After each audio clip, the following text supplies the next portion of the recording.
วิธีรับโชคของคนวันพฤหัสวิธีรับโชคเสริมบารมีของคนวันพฤหัสเนาะเฮามาเบิ่งเนาะวิธีรับโชคของคนวันพฤหัสนี่มีหยังวิธีรับโชคของคนวันพฤหัสนี่ง่ายแน่บ่ต้องเฮ็ดพิธีหยังหลายมีแต่เฮ็ดบุญไปอ่าวัดเฮาเข้าวัดฟังธรรมเฮาเฮ็ดบุญเฮาทานหั่นใส่บาตรอิหยังได้เบิดที่เกี่ยวกับเฮ็ดบุญบ่แม่นแต่ทานอยู่ในวัดเนาะทานเครื่องที่เครื่องใช้ที่เฮาบ่ได้ใช้เสื้อผ้าเครื่องนุ่งเครื่องกินให้คนอื่นให้เงินขอทานก็ถือว่าเป็นการเสริมบารมีของคนวันพฤหัสคือกันเพราะปีนี้เว้าง่ายๆคือวิธีเสริมของคนวันพฤหัสคือเฮ็ดหยังก็ได้ที่มันได้บุญเฮ็ดหยังก็ได้ที่มันเฮ็ดไปแล้วมันเฮ็ดให้เฮามีบุญได้บุญเป็นการทานเป็นการให้ได้หมดเพราะว่าปีนี้นี่คนวันพฤหัสจะมีดวงนิ่ง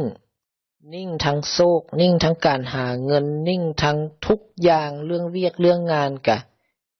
บ่ขึ้นบ่ลงอยู่กลางๆบ่อิหยังเพราะว่าปีนี้ปี2018ของคนวันพฤหัสถือว่าเป็นปีแห่งการเสริมการเสริมตัวเองการอยู่นิ่งๆการเฮ็ดอิหยังก็ได้ให้มันได้บุญเสริมตัวเองเข้ามาประมาณนี้คนวันพฤหัสในปีนี้นี่ถือว่านิ่งที่สุดใน7มื้อเลยเพราะฉะนั้นล่ะเฮ็ดอิหยังก็ได้ให้เสริมตัวเองให้เฮ็ดบุญหลายๆให้เฮ็ดทานหลายๆบ่จำเป็นต้องมีเงินแล้วไปเฮ็ดทานเฮาบ่จำเป็นต้องไปวัดก็ได้เฮาบ่จำเป็นต้องออกเรือนก็ได้นั่งอยู่เรือนไหว้พระนั่งสมาธิ15นาทีนั่งบางคนว่าโอ้ยนั่งสมาธิบ่ได้ดอกบ่เคยนั่งบ่เป็นหยังเปิดเพลงฟังก็ได้นั่งไปนั่งสมาธิไปเปิดเพลงหยังก็ได้ที่เฮามัก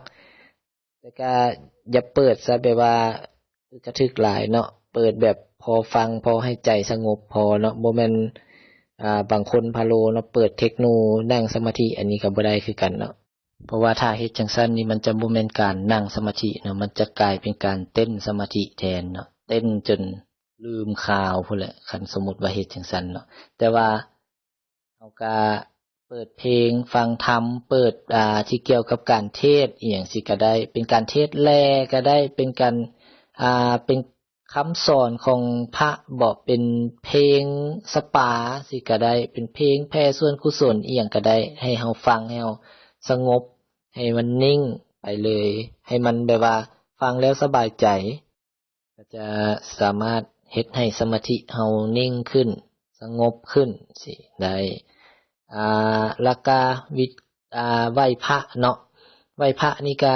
ไหว้บทใดก็ได้แต่ก็อยากเน้นบทพุทธคุณธรรมคุณสังฆคุณเนาะเน้นว่าคือสมมุติเฮาอายุเท่าใดเฮาก็ทอง3อันนี้หารอายุเฮามันถึกเท่าใดเฮาก็ทองไปบางทีเศษหั่นเศษหน่อยนึงก็บ่เป็นหยังทองเป็นหอบขึ้นมาเลยคือ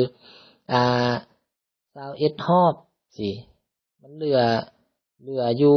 หอบนึงไว้มันถึกอยู่อันธรรมคุณสิก็บ่เป็นหยังเฮาก็ท่องสังฆคุณอีกก็ได้ก็ถือว่าเป็นหอบเดียวกันสิก็ได้เพื่อ1มาคือเสริมเรื่องที่มันบ่ดีที่จะเข้ามาในปีนี้ของเฮานี่ก็ให้มันหลุดพ้นลงแน่ให้มันบ่มีอิหยังที่เข้ามาหลายปีนี้ของคนวันพฤหัสนี่ก็จะเป็นเขาเอิ้นว่าก็บ่แม่นว่ามีแนวบ่ดีหลายแต่ว่าคันแนวบ่ดีเข้ามาก็จะเป็นเรื่องที่เฮ็ดให้เฮาเจ็บหัวนะให้เฮารำคาญหลายกว่าที่จะแบบว่าให้เฮาเจ็บเฮามันบ่เป็นเรื่องใหญ่แต่ว่ามันมาเทื่อละน้อยเว้าจังซี่คือสิถูกกว่าแล้วก็อีกอย่างหนึ่งคือคนวันพฤหัสในปีนี้เฮ็ดอิหยังก็บ่ค่อยไปบ่ค่อยมาเพราะฉะนั้นอาจารย์เลยแนะนำว่าให้เฮ็ดบุญหลายๆเพราะว่าเฮาเฮ็ดหยังก็ได้แล้วเดะเฮาไหว้พระก็ได้เฮาเฮ็ดอิหยังก็ได้ที่เกี่ยวกับบุญเฮาเฮ็ดได้เบิดซื้อเครื่องถวายบ่หรือว่าปล่อยนกปล่อยปลาอิหยังสิก็ได้แต่ว่าแนะนำเนาะคือเฮาปล่อยนกปล่อยปลาปล่อยสัตว์อิหยังเฮาจะต้องห้ามกินสัตว์นั้นเลยตลอดปีหรือว่าตลอดชีวิตแฮ่งดี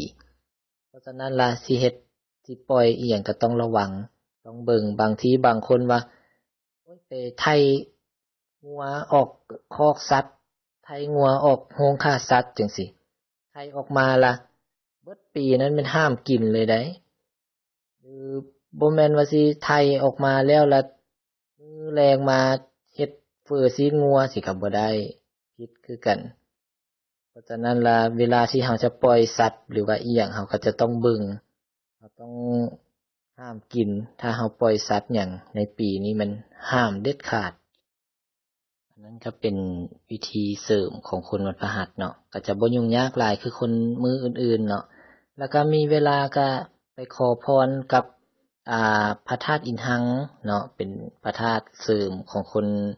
วันพฤหัสโดยกงแล้วก็มีโพนพญานาคอันนี้มันไว้สำหรับขอพรขอสิ่งดีๆแล้วก็ขอปัดเป่าสิ่งบ่ดีออกไปโพนพญานาคตัวนี้มันอยู่นครหลวงเวียงจันทน์เนาะอยู่วัดนาคใหญ่บ้านวัดนาคเมืองศรีสัตนาคนครหลวงเวียงจันทน์เนาะถ้าไปบ่ฮู้ก็ไปทางสถานทูตออสเตรเลียหรือสถานทูตสิงคโปร์เนาะที่มาทางแคมป์ของอีหยังซี่ถ้าไปบ่ฮู้อีกก็ทางไปจิไนโมแถวโรงแรมแม่ของอยู่ทางหลัก3หลัก4เนาะจะแถวๆนั้นแหละไปถามเขาเจ้าก็ได้เขาเจ้าจะฮู้เบิดว่าวัดนาคใหญ่อยู่ไสเขาเจ้าก็จะฮู้แล้วก็บอกทางให้มันก็อยู่แถวๆนั้นแหละถ้าเฮาไปซอกเห็นเฮาก็เข้าไปเบิ่งเนาะย่างอ้อมวัดไปเบิ่งมันจะมีโพนหนึ่งที่เพิ่นเฮ็ดพญานาคอ้อมไว้อันนั้นมันโพนเขาก็เปรียบคือคล้ายๆคำสะโนดของพญาศรีสุโธเนาะแต่อันนี้จะเป็นบ่อนอยู่ของเพิ่นหลายกว่าเป็นบ่อนอยู่ของพญาศรีสัตนาคเนาะจะเป็นบ่อนนั้นแล้วก็เขาก็ไปขอไหว้ขอพรขออันดีๆให้เข้ามาในชีวิตเนาะเพราะว่าเจ้าศรีสัตนาคนี่เด่นๆจะแม่นเพิ่นจะให้พรเกี่ยวกับเรื่องเวียกงานเรื่องการค้าขายให้ประสบผลสำเร็จหรือตั้งบริษัทต่างๆจังซี่เพิ่นก็จะสามารถช่วยได้ส่วนหลายจะบ่เพิ่นจะบ่ให้เกี่ยวกับโชคลาภเป็นเกี่ยวกับการพนันเพิ่นจะบ่ค่อยให้ปานใดแต่ว่าจะเป็นแบบค้าขายเรื่องเฮ็ดเลื่อนขั้นเลื่อนตำแหน่งก็สามารถขอเพิ่นได้เนาะเพิ่นก็จะให้ด้านนี้หลายกว่าแล้วก็ได้คักกว่าบ่อนอื่นว่าซั่นเถาะไปเนาะอันนี้ก็เป็นของคนวันพฤหัสเนาะก็เบิดเท่านี้เดี๋ยวเรามีข้อข้องใจอีหยังหรือว่าจังใดก็ถามได้เนาะทางลุมคลิปเนาะแล้วก็อย่าลืมกดไลค์กด Subscribe เป็นกำลังใจให้เฮ็ดวิดีโอต่อไปเนาะอันนี้ก็เบิดแล้วเนาะของคนวันพฤหัสเนาะเจอกันคลิปหน้าคลิปเสริมของคนวัน